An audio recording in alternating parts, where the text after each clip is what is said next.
Assalamualaikum warahmatullahi wabarakatuh.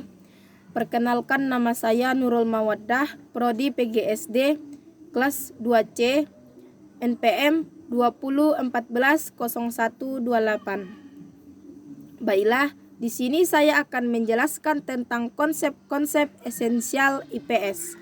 Yang pertama, konsep dasar sosiologi. Pengertian sosiologi. Sosiologi berasal dari kata sosius atau logos, yang artinya sosius artinya teman atau kawan, sedangkan logos artinya pengetahuan. Sosiologi artinya pengetahuan tentang pertemanan. Pengertian pertemanan diperluas menjadi hidup bersama atau bermasyarakat. Jadi, sosiologi artinya pengetahuan tentang hidup bermasyarakat. Konsep dasar sosiologi. Yang pertama, budaya. Yang kedua, norma. Yang ketiga, kelembagaan. Dan yang keempat, status dan peranan. Yang kedua, konsep dasar geografi. Pengertian geografi. Geografi adalah ilmu yang mempelajari atau menggambarkan suatu kejadian yang ada di bumi dan segala yang ada di atasnya, seperti penduduk, flora, fauna, iklim, udara, dan segala interaksinya. Konsep dasar geografi yang pertama, jarak. Yang kedua, lokasi. Yang ketiga, keterjangkauan. Yang keempat, morfologi. Yang kelima, pola. Dan yang keenam, aglomerasi. Yang ketiga, konsep dasar ekonomi. Pengertian ekonomi.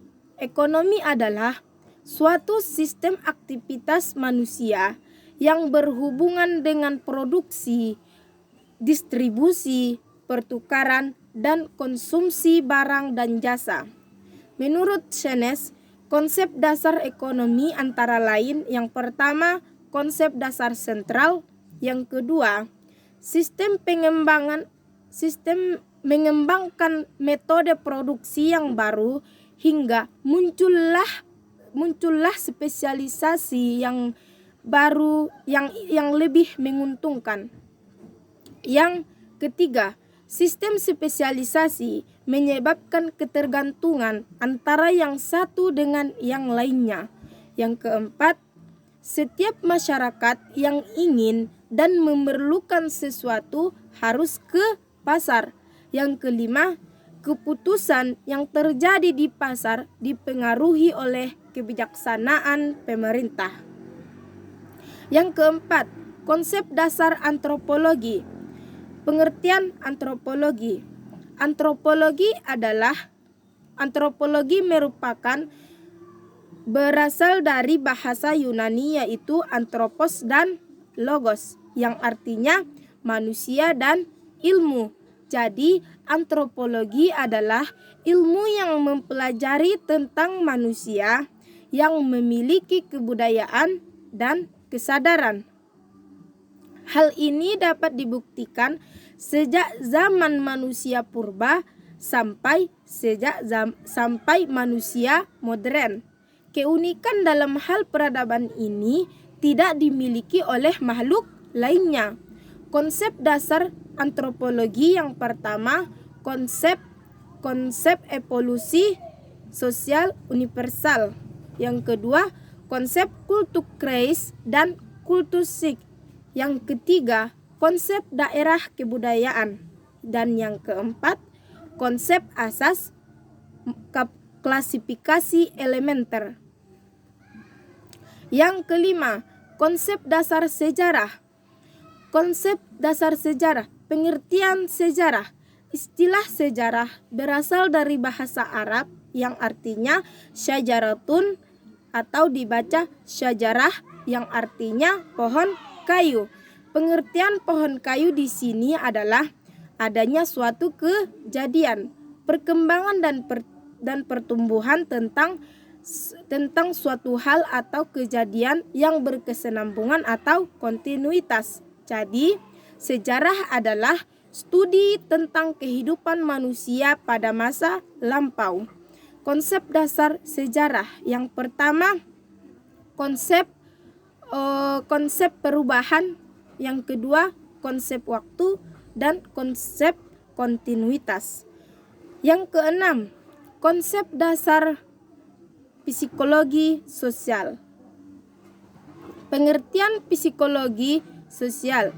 Psikologi berasal dari bahasa Belanda yaitu psikologi dan berasal dari bahasa Inggris psikologi.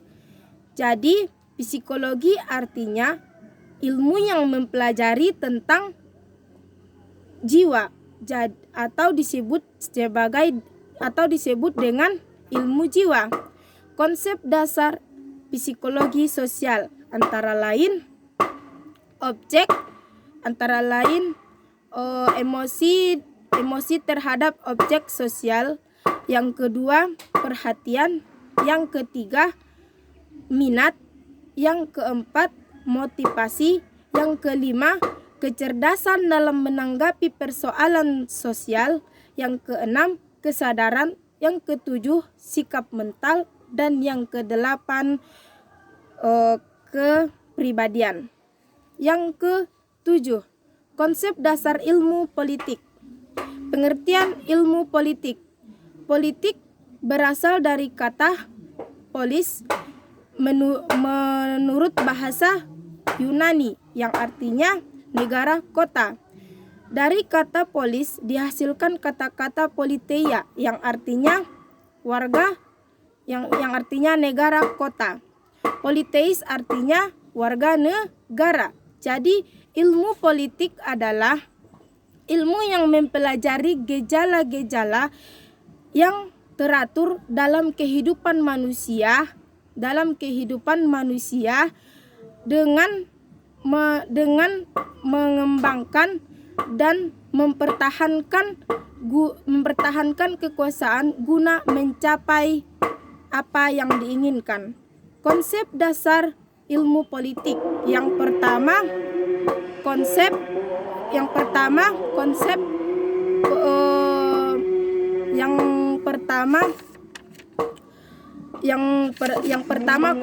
dasar pemerintah yang berdaulat. Yang kedua, bentuk-bentuk demokrasi. Yang ketiga, sistem pemerintahan negara Republik Indonesia menurut Undang-Undang Dasar 1945. Yang keempat, lembaga-lembaga tinggi negara. Itulah konsep-konsep esensial IPS. Sekian dan terima kasih. Wabillahi taufiq wal hidayah. Assalamualaikum warahmatullahi wabarakatuh.